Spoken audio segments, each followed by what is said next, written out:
Doktor, sizə nə olub? Heç Gülər. Bugün İvanovun arvadı gərək mənimlə telefonla danışaydı. Nədənsə xəbər yoxdur. Axı mən hər gün ona İvanovun səhhəti barəsində təsəlli verirəm. Doktor, yaxşı yadıma düşdü. Bayaq poçtalyon məktub gətirmişdi. Deyəsən Moskvadan sizə çatacaq. Moskvadandır? Bəli. Hə, Zoyçkadan. Doktor, deyəsən şəklini də göndəribdi. Hə, şəkli də var.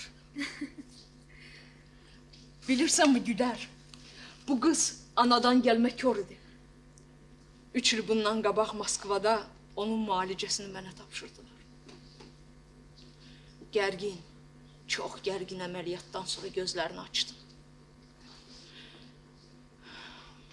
Təsəvvür edirsənmi Gülər, ömründə işıq nə olduğunu bilməyən, insan üzü görməyən bu qız gözləri açılan kimi birinci məni görmüşdü.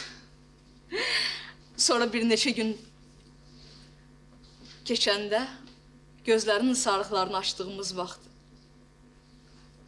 o birbaşa üstümə tullanıb məni qucaqladı.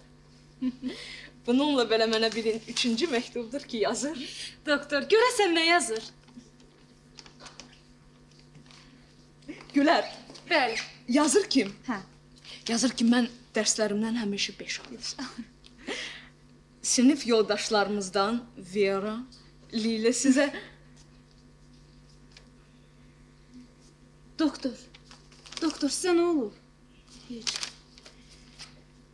Heç Gülər, necə az yazmışım. Doktor, bəlkə biraz dincələsiz, hə?